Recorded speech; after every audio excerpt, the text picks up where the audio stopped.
So you are about to learn the simplest possible answers that you can give to pass your UK driving test tell me question. But first, let's cover the basics. So you are going to be expected to answer one tell me question and one show me question on your UK driving test. Now you can find these in the link just in the corner there, in the description below, or just search show me tell me questions and the top thing that comes up will say .gov, and it has everything in there that you are going to need to know. If you were to get either your tell me question or your show me question wrong on the driving test, you will get what's known as a driving fault, or more commonly known as a minor. But don't panic, because you can get up to 15 driving faults and still pass your driving test. Just make sure they're not all in the same category. Now, saying that, however, I can promise you, when you are sitting in that driver's seat with the driving examiner looking at you, asking you to answer a simple question, and you haven't revised, you are going to feel like a massive sausage. And you're going to have all that pressure right at the beginning of your driving test. Not somewhere you're going to want to be. Now, at the beginning of your driving test, when you first meet that examiner, they're going to ask you a tell me question before you actually get into the car. You will know when this is going to happen because the examiner is going to use those key words and say, we're about to do your tell me question. With these particular questions, the examiner wants you to tell them the answer, not physically show them the answer. Now, the really important part of the tell me question is to understand that the examiner doesn't actually care how you answer the question. What's really important is that they want to know that you actually understand the question and the answer itself. Now I'm going to show you how to do this by just including a few keywords into your answer. I'm also going to physically show you the answers just to give you a better understanding of the questions and answers. However, on your driving test, you will only need to tell the examiner, not show them. Now remember, it doesn't actually matter how you say the answers to these questions as long as you can get the message across that the examiner is looking for.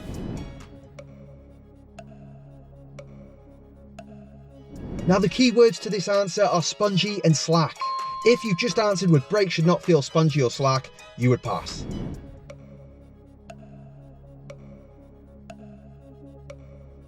The keywords the examiner is really looking for is the car manual and using a tyre pressure gauge. If you said both of these things, you would pass this question. Now, tyre pressure gauge can sometimes be quite difficult for people to remember, so don't panic, as long as you get the idea across. You can do this by saying in the car manual and the tyre pressure thingy, or you take it to a car garage and use a tyre pressure pump. If you can get this message across, you will pass that question. And I know this from experience because I've seen students do it. All the answers I'm sharing with you here are from experience of the hundreds of students that I have taken on their driving test and have passed their tell me question without a problem.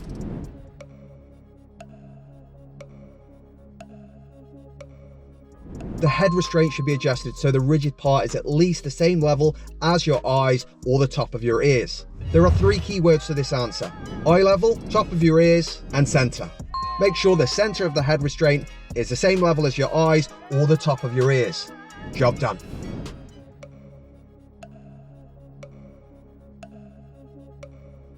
The answer: no cuts or bulges, 1.6 millimeters of tread depth across the central 3/4 of the tyre and around the entire circumference as well. Can anyone guess what the key word is to this particular answer? I will give you a clue. Any question that has a number in is going to be a key word. So the key word to this answer is 1.6 millimeters. Now, it doesn't matter how you answer that question if you don't remember the number. That is going to be game over. Well, I mean, it's just a minor fault, but you get the drift. So my perfect answer to this question would be no cuts or bulges and at least 1.6 millimeters across the central 3/4 of the wheel. But what's really important with this question is that you actually understand it, because you can easily get anywhere between 3 and 12 points for driving a car with bold tyres. And nobody wants that when they've just passed a driving test. So I'm going to very quickly share with you exactly what this question means. You can easily check that you've got enough tread depth on your wheels with a 20p piece. All you have to do is make sure that the outside rim of a 20p piece isn't showing when you put it into these tyre tracks. Get the 20p, put it into the track, and just make sure that the outside rim is going inside the wheel. If you're seeing the outside rim like that, this means you've got no grip left and that tyre needs replacing ASAP. The 3/4 of the wheel is just talking about the actual thickness of the wheel and making sure that at least the central 3/4 has this tread depth, because tyres often wear either on the outside or on the inside, depending on how inflated or deflated your tyre is and a few other bits. We're not going to go into that. If you don't have the 1.6 millimeters, you have a far higher risk of the car spinning out when you're going either round a bend or round a roundabout, particularly when it's wet. And trust me, that is not a fun experience.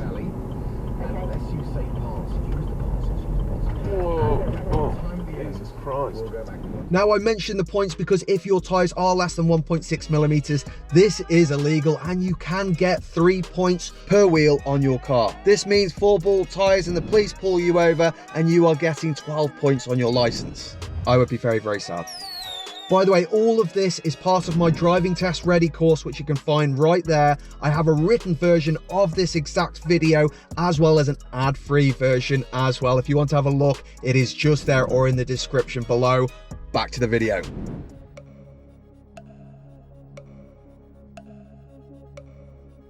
So the simplest answer you can give for this question is I'd turn them on, I'd get out the car, walk around and have a look. Job done.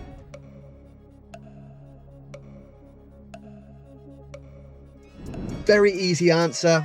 A warning light should appear on the dash. Job done.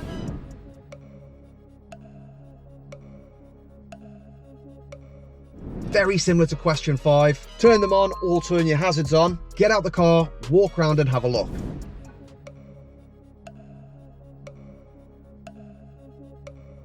People sometimes get muddled with this question because they think it's the same as the last 2 questions. Get out and have a look, and you can't do that because you need to be pressing the brake in order for the lights to come on. And you can't press the brake and check the lights at the same time. Ask a friend if they'll check for you, or reverse the car towards something reflective so you can see the lights reflecting off whatever the object is. This could be a car, a wall, a window, whatever works.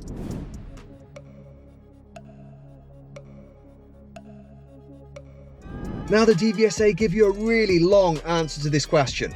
The quickest way you can answer this is pull the wheel using your left hand, turn the car on using your right hand, and the wheel will release when the car is turned on. This shows that your power assisted steering is kicking in, making it nice and easy to steer. If it doesn't kick in, you've got a problem, you need to take your car to the garage.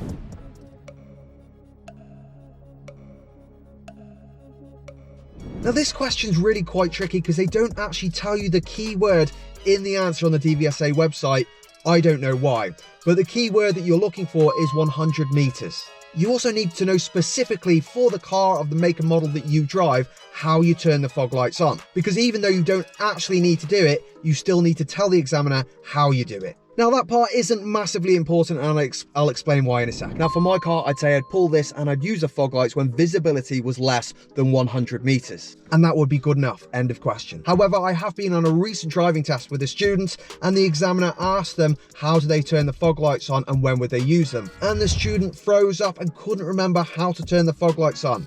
And the examiner said, don't worry about that. When do you use them? And they remembered the second part of the question, which was when visibility is less than 100 meters, and he ticked the box. Job done, passed. So don't panic too much if you can't remember how to turn the fog lights on. But the symbol for fog lights is always the same in every car. It looks like a bulb with a wavy line in front and diagonal lines going through it. This is always your symbol for fog lights. You will also have a warning light on the dash, or the symbol for the fog light will be highlighted so you know that they're actually on. You don't need to say any of this to the examiner, but it is important that you know, otherwise you might end up dazzling people if you don't need your fog lights on.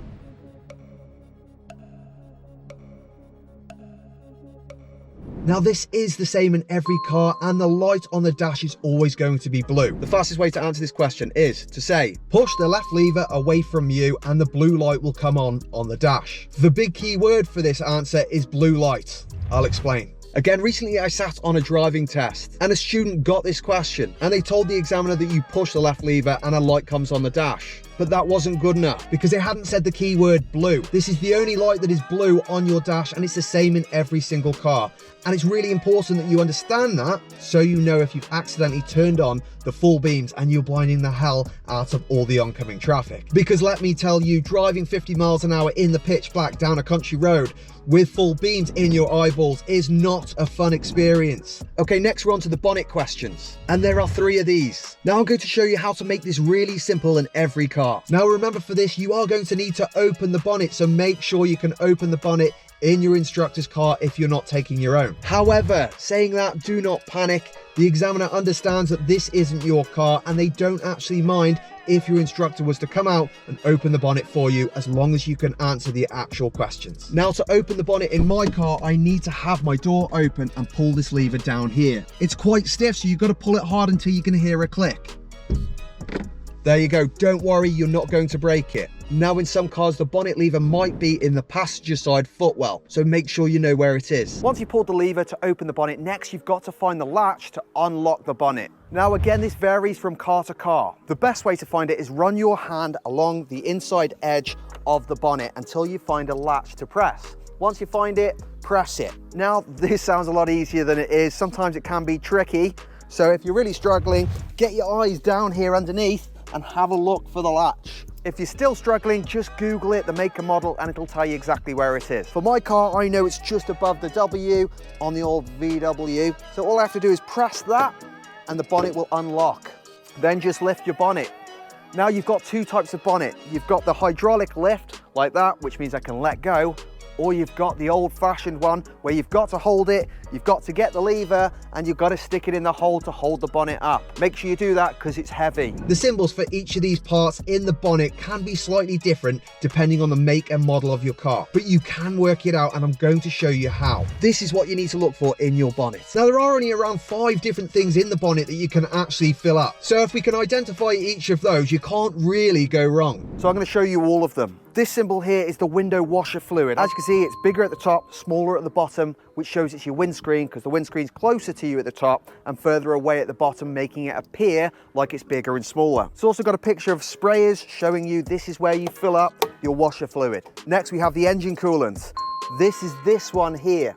You can tell this because it has a picture of a thermometer on. Just make sure you don't open it when the engine's hot, because a lot of water vapor is going to spray out and it's going to be very, very hot. You don't want that on your hands. The answer to the engine coolant question is between the minimum and the maximum, which you can see on the side here. Next, we have the brake fluid.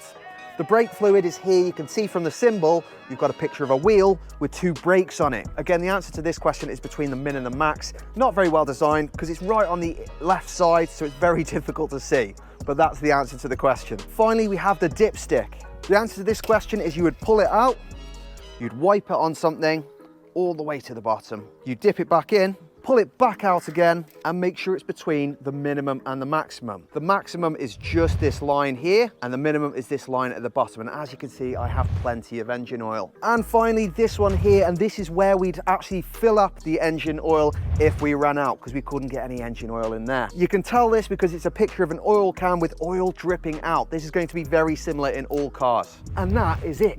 Now let's have a look at the bonnet questions. And remember, you don't actually need to do anything with any of these. You just need to tell them what you would do. And there are some really simple keywords for the bonnet questions. The answer to all of them is between the min and the max.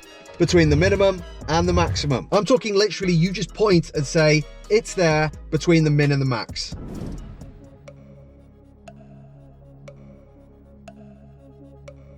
Pull out the dipstick, wipe it on something, dip it back in and check it's between the minimum and the maximum.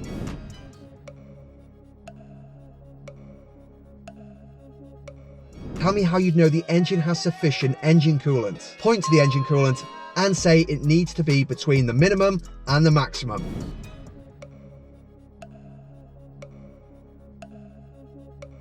Find the brake fluid reservoir, point to it, and say between the minimum and the maximum. That simple. Remember, for the cost of 1 driving lesson, I am supplying all of this in a written format, as well as everything else you're going to need to pass the UK driving test. Have a look at my course right there. If you want to see the show me questions that I've done for you, all ready to go, watch this next video. I will see you all soon. You have been amazing people. I'm just a driving instructor and I'm out.